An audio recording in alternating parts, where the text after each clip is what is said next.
지난 주일까지 우리는 그리스도에 대해서 배웠습니다.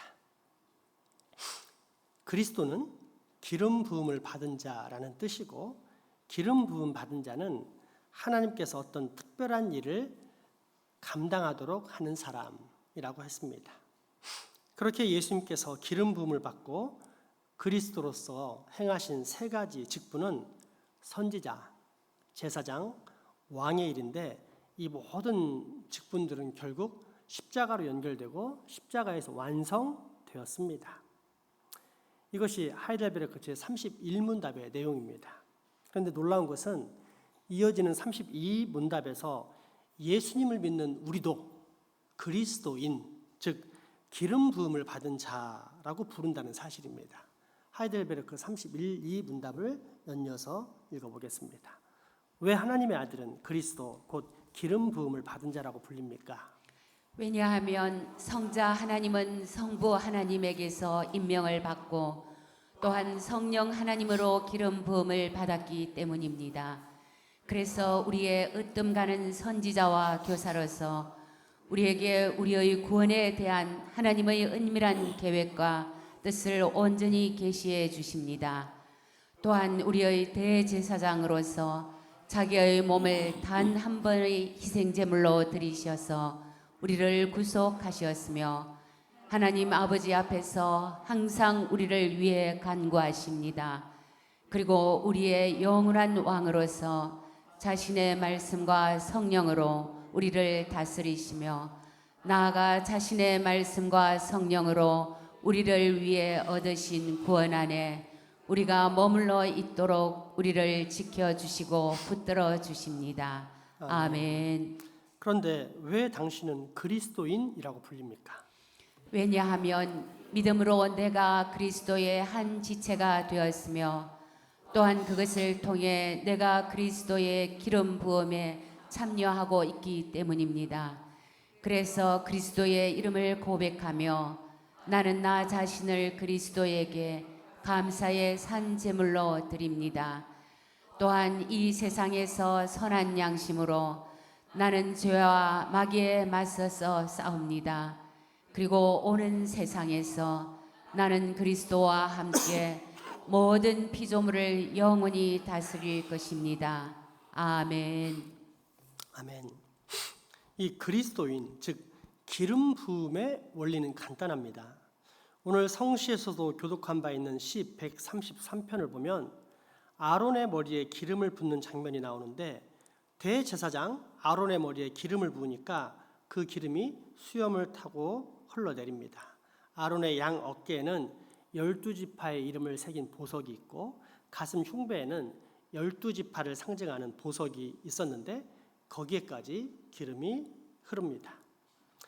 이때 대제사장의 수염을 타고 흘러내린 그 기름의 향기가 아론의 몸을 휘감고 그의 몸을 향기롭게 하는데, 이것은 기름의 향기가 아론에게서 그치는 것이 아니라 12지파에게 두루 미친다는 사실을 상징적으로 나타납니다.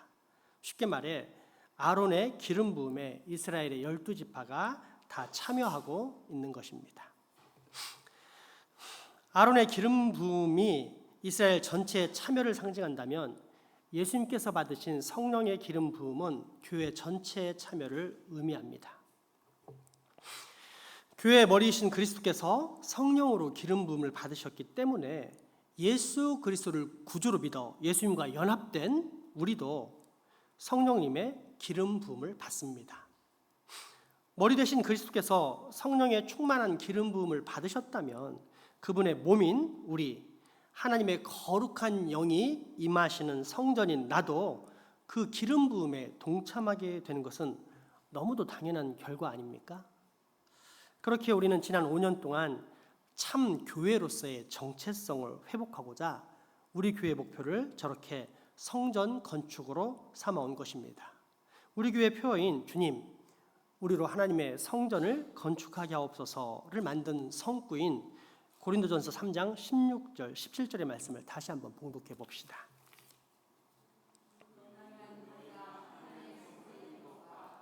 하나님의 성령이 너희 안에 계시는 것을 알지 못하느냐?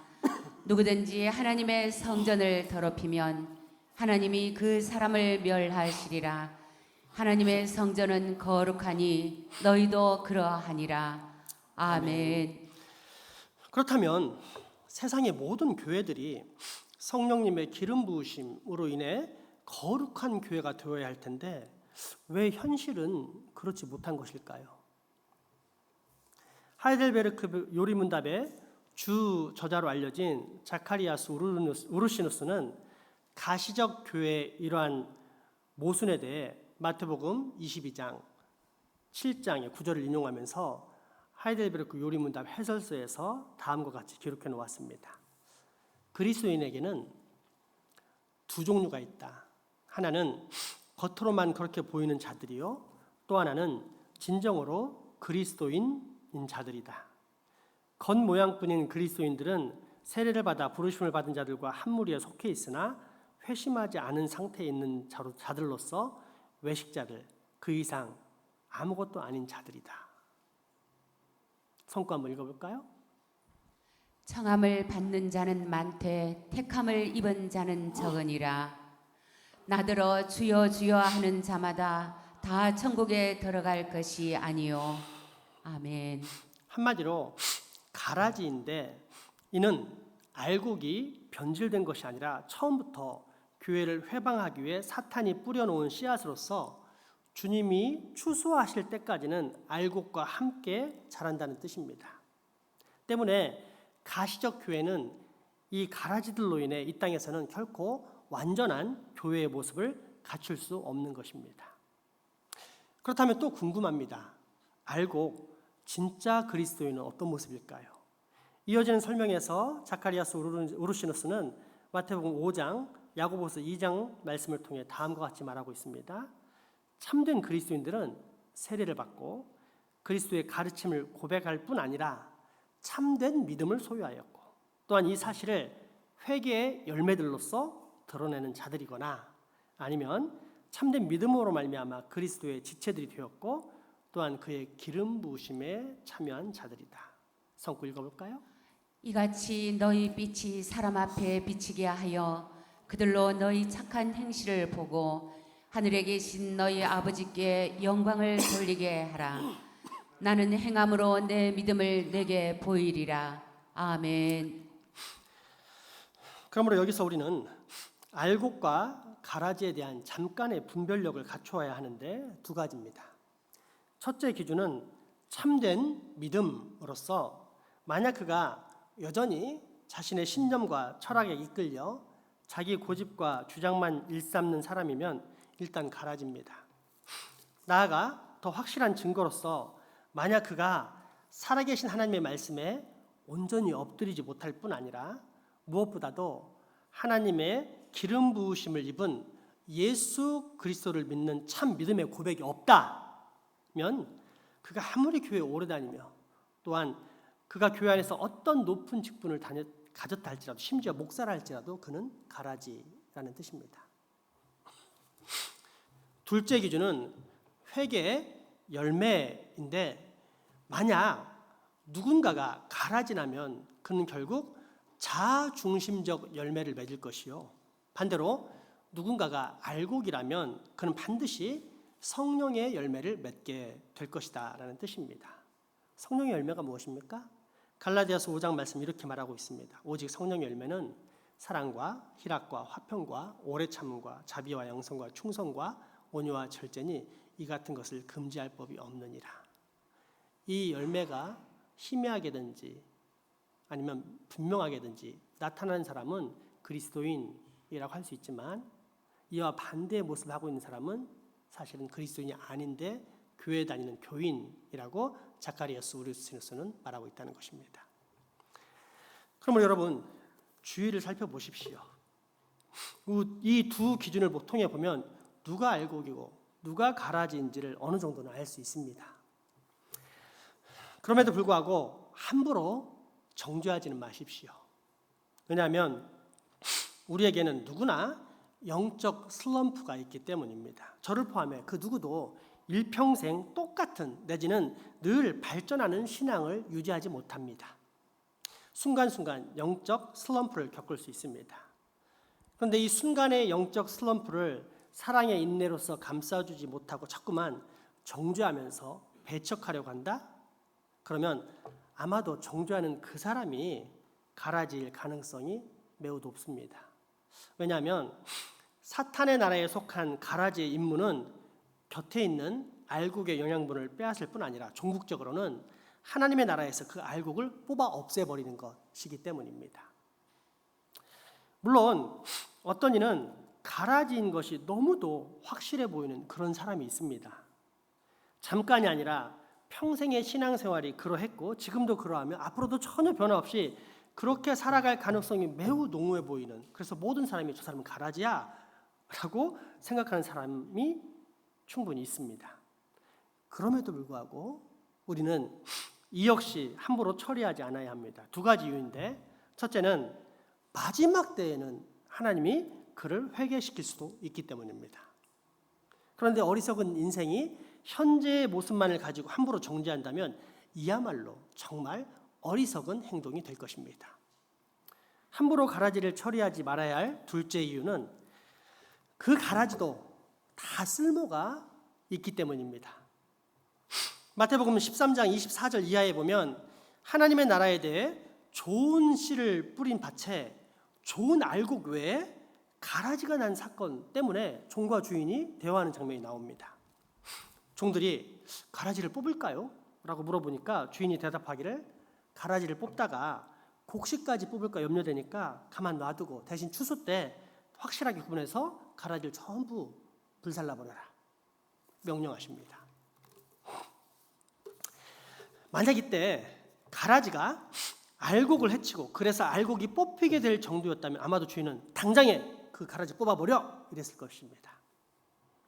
하지만 미미한 영향을 주고 나아가 알곡에게 심각할 정도는 아닐 뿐더러 오히려 알곡이 튼튼하게 성장하는 데 도움을 줄 수도 있다라고 판단했기 때문에 그렇게 놓아두라 추수 때까지 라고 명령하신 것입니다. 저는 이 진리를 목회 현장에서 여러 번 체험했습니다.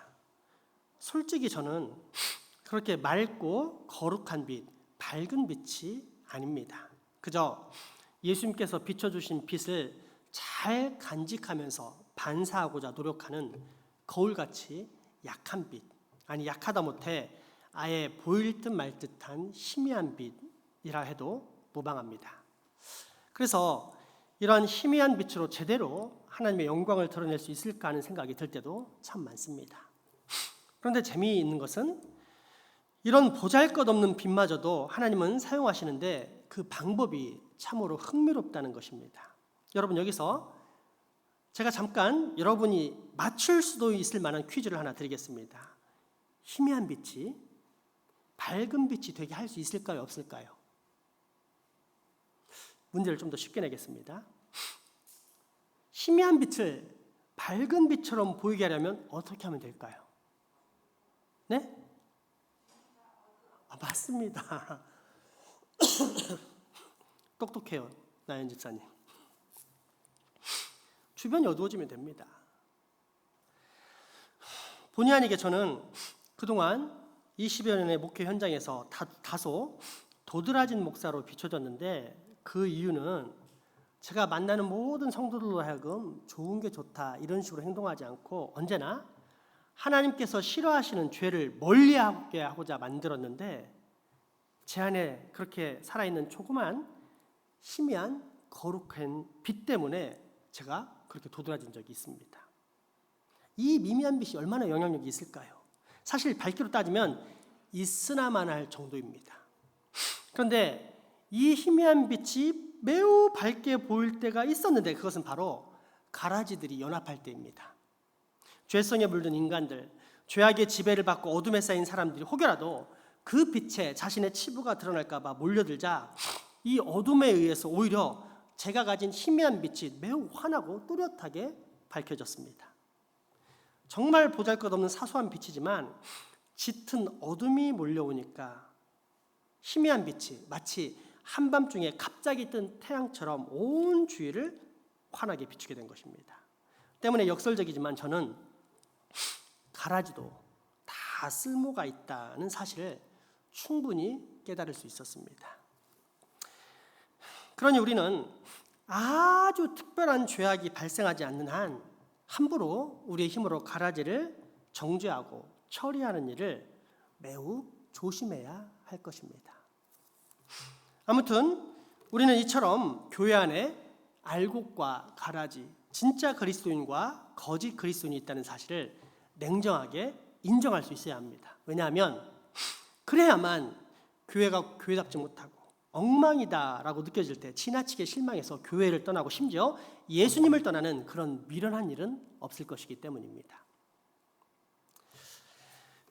그리고 이해 못지않게 반드시 깨달아야 할 중요한 사실이 또 하나 있는데, 그것은 어차피 가라지는 사탄의 씨앗이니 지나친 신경은 삼가고 대신 알곡들, 진짜 그리스도인들이 어떻게 하면 그 이름처럼 성령의 기름 부음 받은 자로서 살아갈 수 있을까에 대한 고민을 하는 것입니다. 어떻게 하면 우리가 거룩한 그리스도인으로 살아갈 수 있을까요? 그런데 이 답변은 의외로 간단합니다. 지금까지 배운 걸 잘 생각해 보십시오. 기름 부음 받은 후 그리스도로서 선지자와 제사장과 왕으로 서셨던 예수님처럼 우리 또한 그리스도인으로서 이 땅에서 선지자와 제사장과 왕으로 살아가면 되기 때문입니다. 먼저 선지자입니다. 구약의 선지자를 생각하면 쉽습니다. 하나님을 떠나 잘못된 길로 가고 있는 이스라엘 민족에게 그대로 가면 심판당한다, 멸망한다, 돌아와라! 라고 명했던 구약의 선지자들입니다. 그러므로 그리스도인들에게 있어서 선지자적인 위엄이란 우리의 구원에 필수적인 하나님의 참된 교리를 깨닫고 시인하며 고백하는 것입니다. 쉽게 말해 하나님의 뜻을 올바로 깨달아 하나님을 하나님으로 인정하고 고백하면서 살아가는 것입니다. 그러므로 이 세상의 선지자로서 우리는 반드시 내가 거한 모든 처소에서 하나님을 알려야 합니다. 그게 선지자의 사명입니다. 하나님이 살아계신다는 사실. 이대로 가면 사람은 심판을 받아 영원한 멸망 가운데 들어갈 수밖에 없는 죄인이라는 사실. 그러나 하나님께서 주신 구원의 길인 예수 그리스도를 영접하면 구원받게 된다는 사실. 그리고 예수님께서 곧 다시 오신다라는 사실을 전파하며 살아야 합니다. 이것이 그리스도인의 선지자적인 삶인데 마태복음 10장 말씀은 이러한 그리스도인의 정체성을 다음과 같이 밝혀줍니다. 내가 너희에게 어두운 데서 이르는 것을 광명한 데서 말하며 너희가 귀속말로 듣는 것을 집 위에서 전파하라. 몸은 죽여도 영혼은 능히 죽이지 못하는 자들을 두려워하지 말고 오직 몸과 영혼을 능히 지옥에 멸하실 수 있는 이를 두려워하라. 참새 2마리가 한 아사리온에 팔리지 않느냐. 그러나 너희 아버지께서 허락하지 아니하시면 그 하나도 땅에 떨어지지 아니하리라. 너희에게는 머리털까지 다 세신 바 되었나니 두려워하지 말라. 너희는 많은 참새보다 귀하니라. 누구든지 사람 앞에서 나를 시인하면 나도 하늘에 계신 내 아버지 앞에서 그를 시인할 것이요 누구든지 사람 앞에서 나를 부인하면 나도 하늘에 계신 내 아버지 앞에서 그를 부인하리라. 아멘. 구약의 선지자들은 하나님을 전파하지 않으면 가슴이 탈 것 같아서 견디지 못해서 하나님을 전파했고 그렇게 고난받고 박해받아 맞아 죽었습니다. 그게 선지자입니다. 여러분, 세상과 잘 어울리고 있습니까? 여러분은 실패했습니다. 선지자가 아니기 때문입니다. 둘째, 제사장직은 가르치고 간구하며 제사를 드리는 일입니다. 그러므로 이 땅에서 그리스도인의 제사장직이란 일단 다른 사람들을 가르치는 데 있습니다. 가나안 땅에 정착한 레위인들이 땅을 분배받지 않고 12지파로 흩어져 이스라엘 백성들을 교육했던 것처럼 우리는 세상 속에 흩어져 내가 만나는 사람들에게 참되신 하나님을 아는 지식을 보여주고 전달해 주어야만 하는 것입니다. 또한 제사장은 중보하고 간구합니다. 예수님께서 대제사장이 되어 우리의 구원을 위해 간구하셨던 것처럼 우리 또한 죽어가는 내 가족, 친척, 이웃, 교회, 나라, 민족, 전 세계, 즉 하나님의 나라와 의를 위해 중보하며 간구해야 합니다. 나아가 제사장이란 적절한 감사와 순종을 먼저 스스로가 하나님께 드리며 또한 다른 이들로 하여금 이 감사와 예배와 순종의 자리에 나오게 하는 사람입니다. 히브리서 13장 말씀은 이처럼 하나님의 선을 이루고 찬양하는 것이 곧 우리 그리스도인들이 이 땅에서 천국 가는 그날까지 감당해야 할 온전한 제사장의 삶이라고 증언합니다. 히브리서 말씀 한번 보겠습니다. 우리가 여기에는 영구한 도성이 없으므로 장차 올 것을 찾나니 그러므로 우리는 예수로 말미암아 항상 찬송의 제사를 하나님께 드리자. 이는 그 이름을 증언하는 입술의 열매니라. 오직 선을 행함과 서로 나누어 주기를 잊지 말라. 하나님은 이 같은 제사를 기뻐하시느니라. 아멘. 마지막 셋째, 왕으로서의 삶은 예수님께서 십자가와 부활을 통해 죄와 그 세력, 마귀와 모든 그 지배를 깨뜨리시고 만군의 왕이 되시어 당신의 백성들을 성령과 말씀으로 통치하는 데서 기인합니다. 예수 안에 거하기 전 우리 주인은 누구였습니까? 죄, 사탄이었습니다. 때문에 우리는 죄의 지배 속에서 신음하며 사탄의 충동을 따라 시키는 대로 하며 살았습니다. 그러면서도 이것이 잘못이다 라고는 전혀 생각해보지 못하는 삶. 말 그대로 철저한 노예 의지의 인생이었습니다. 그런데 예수님께서 이 땅에 오사 이 철옹성과도 같은 죄의 여리고 성벽을 깨뜨리셨습니다. 나를 얽어매고 있던 세상의 그 어떤 강철보다 강력했던 죄 사슬을 탁 끊어주셨습니다. 우리에게 진리 안에서 자유를 주셨습니다. 뿐만 아니라 우리를 당신의 거룩한 백성 삼으사 지금도 말씀과 성령으로 통치하고 계십니다. 그렇다면 이제 상식적으로 한번 생각해 봅시다. 우리가 그렇게 구원받은 그리스도인 지금도 성령과 말씀으로 통치받는 거룩한 하나님의 나라의 백성이라면 우리 안에 과연 죄가 거할 수 있을까요? 가능할까요? 지속될 수 있을까요? 잘못된 고집을 계속 유지할 수 있을까요? 불가능합니다. 불가능합니다.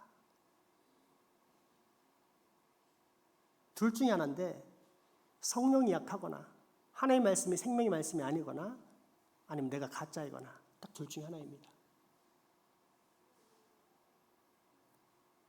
절대 그럴 수 없습니다. 그렇기에 이제 우리는 죄와 마귀를 대적하며 살아갑니다. 오직 거룩하신 하나님의 은혜와 진리 앞에 엎드려 전에는 달콤했던 그 모든 죄악의 세력과 마귀의 충동을 대항하면서 날마다 처절한 몸부림 가운데 거룩한 전쟁을 하면서 살아갈 수밖에 없는 것입니다.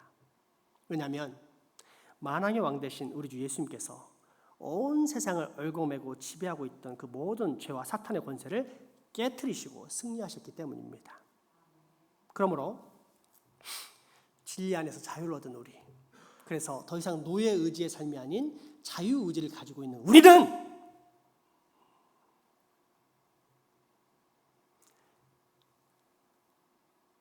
예수 그리스도는 왕을 모시고 사는 부왕이기 때문에 역시 우리도 날마다 죄와 사탄의 권세를 정복하는 삶을 살게 되는 것입니다. 이것이 그리스도인의 승리입니다. 헤어지면서 예배를 마치고 헤어지면서 승리합시다. 한 주간 몸 건강하게 잘 지내다 봅시다. 가짜입니다. 이번 주에 큰 복 받기 원한다. 가짜입니다. 한 주간 내내 승리하신 예수 그리스도로 말미암아 우리도 죄와 사탄의 대적에 싸우자, 승리하자. 이게 왕의 모습입니다. 때문에 거룩한 전쟁을 통해 승리 가운데 이 세상을 정복하고 통치하면서 사는 왕 같은 우리 그리스도의 정체성을 베드로전서 2장 9절은 다음과 같이 선포하고 있습니다.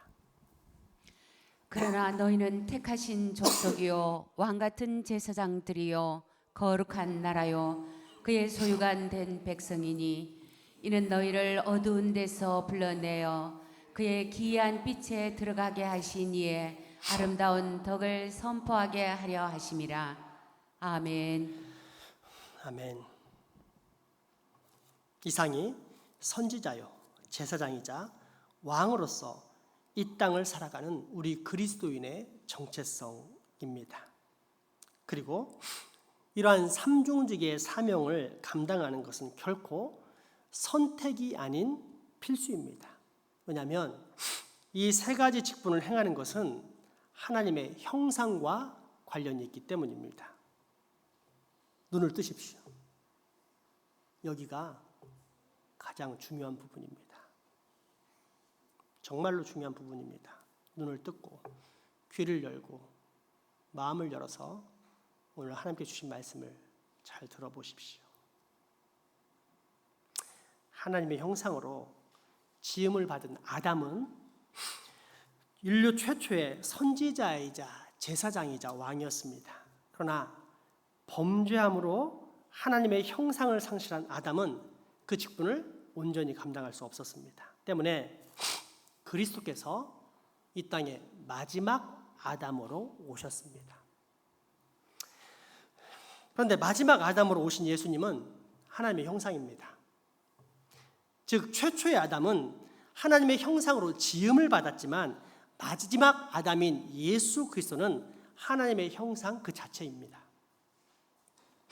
그리고 하나님의 형상이신 예수님은 하나님의 형상으로 지어진 최초의 사람이 감당해야 했던 선지자와 제사장과 왕으로서의 사명을 완성하셨고, 그로 말미암아 예수 그리스도를 믿는 우리를 하나님의 형상으로 회복시켜 주셨습니다.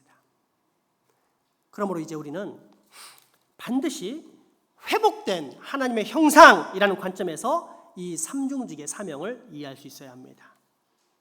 즉 우리 그리스도인에게 선지자, 제사장, 왕이라는 이 세 직분은 있어도 좋고 없어도 특별히 큰 문제가 되지 않는 그런 것이 아닙니다. 나에게 능력이 있으면 이 사명 감당하고 없으면 포기하는 선택의 관점도 결코 아닙니다. 왜냐하면 우리는 하나님의 형상으로 창조되었기 때문에 이것을 행하지 않으면 사람이 되는 것을 포기하는 것이나 마찬가지이기 때문입니다.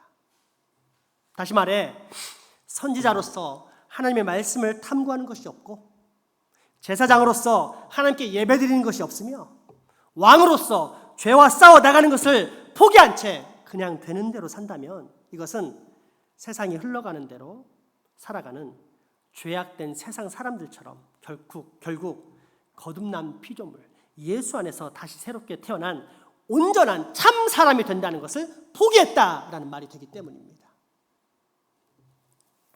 요약하자면 예수님께서는 아담이 타락하여서 감당하지 못한 그 직분을 회복하시려고 이 땅에 오셨습니다.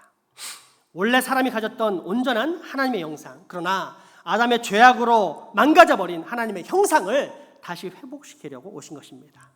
따라서 만약 우리가 예수로 말미암아 구원을 받은 그리스도인이라고 하면서도 하나님께서 맡겨주신 직분과 사명을 감당하려 하지도 않고 그러한 의식도 없이 살아간다면 우리는 결코 바른 신자라고 말할 수 없다는 것입니다. 그러나 여러분, 예수님을 믿는 그리스도인, 곧 성령으로 기름 부음을 받고 말씀으로 통치를 받는 사람이 과연 그처럼 거짓된 사람, 즉 자기 탐닉과 게으름과 자기 만족과 안일에 빠져 사는, 그래서 주어진 직분과 사명을 감당하지 못하는 죄악의 사람, 가짜 인생으로 살아갈 수 있겠습니까? 결코 그럴 수 없습니다.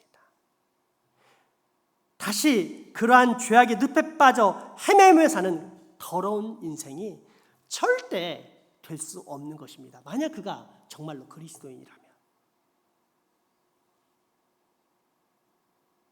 그리고 대신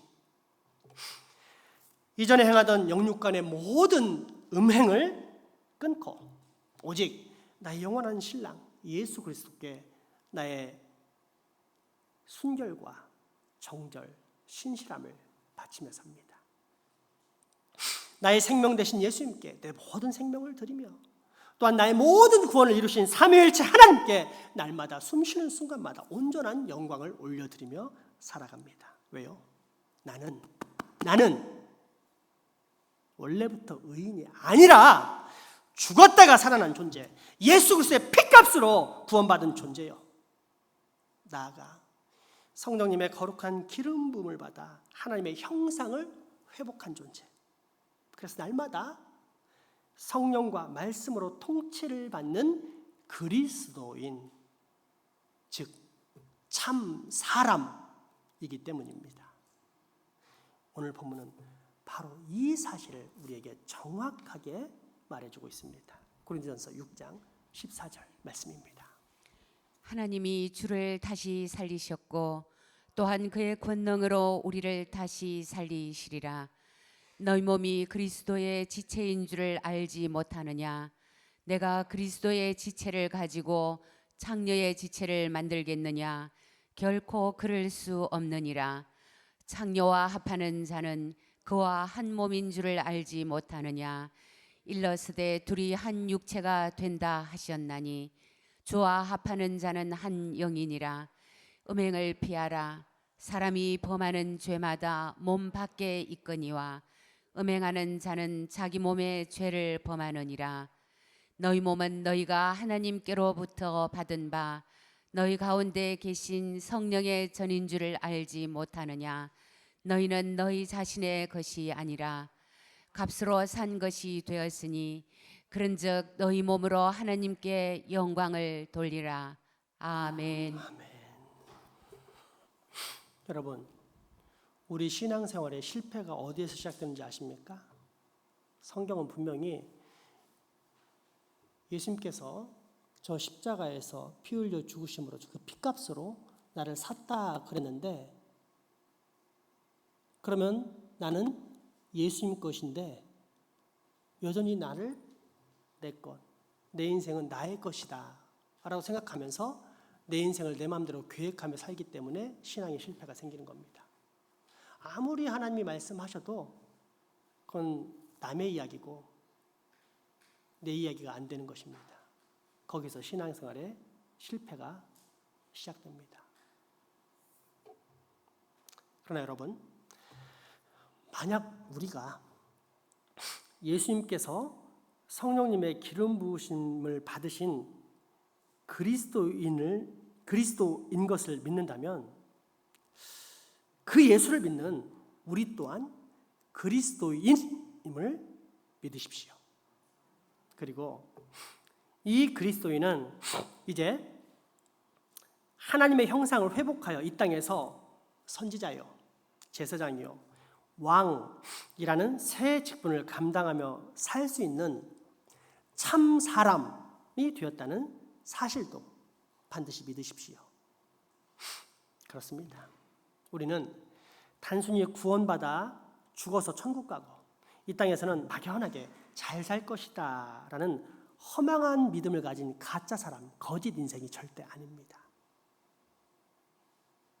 기름 부음 받은 그리스도인으로서 하나님의 삼중직을 위임받아 이 땅에서 선지자와 제사장과 왕의 직분을 감당하며 살아가는 참 사람입니다. 이 사실을 기억하시고 하이델베르크 요리문답 31, 2문답을 다시 한번 들어보십시오. 왜 하나님은 그리스도 곧 기름 부음을 받은 자라고 불립니까? 부 하나님에게서 임명을 받고 또한 성령 하나님으로 기름 부음을 받았기 때문입니다. 그래서 우리의 으뜸 가는 선지자와 교사로서 우리에게 우리의 구원에 대한 하나님의 은밀한 계획과 뜻을 온전히 계시해 주십니다.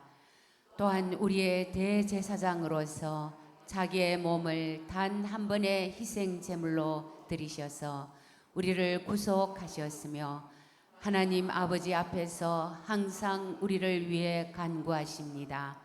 그리고 우리의 영원한 왕으로서 자신의 말씀과 성령으로 우리를 다스리시며 나아가 자신의 말씀과 성령으로 우리를 위해 얻으신 구원 안에 우리가 머물러 있도록 우리를 지켜주시고 붙들어 주십니다. 그런데 아멘. 왜 당신은 그리스도인이라고 불립니까? 왜냐하면 믿음으로 내가 그리스도의 한 지체가 되었으며 또한 그것을 통해 내가 그리스도의 기름 부음에 참여하고 있기 때문입니다. 그래서 그리스도의 이름을 고백하며 나는 나 자신을 그리스도에게 감사의 산 제물로 드립니다. 또한 이 세상에서 선한 양심으로 나는 죄와 마귀에 맞서서 싸웁니다. 그리고 오는 세상에서 나는 그리스도와 함께 모든 피조물을 영원히 다스릴 것입니다. 아멘. 여러분, 추잡하고 시시한 세상의 복에 일희일비하지 맙시다. 우리가 정말로 멋진 복, 하나님의 형상을 회복한 참 사람으로서 선지자요, 제사장이요, 왕의 복을 받았다는 사실을 꼭 기억합시다. 기도합시다. 기름 부음 받으신 예수님, 그리스도 되신 당신으로 말미암아 내게도 성령님의 기름 부으심이 있다는 사실을 깨닫게 해주셔서 감사합니다. 주님, 내가 그리스도인으로서 더 이상 가짜 인생을 살지 않게 주옵소서. 하나님의 형상을 회복한 새로운 피조물, 거듭난 존재로서 이제는 참 사람의 인생, 곧 이 땅에서 선지자와 제사장과 왕의 직분과 사명을 감당하며 살 수 있게 하여 주옵소서. 예수님 이름으로 기도합니다. 아멘. 헌금하시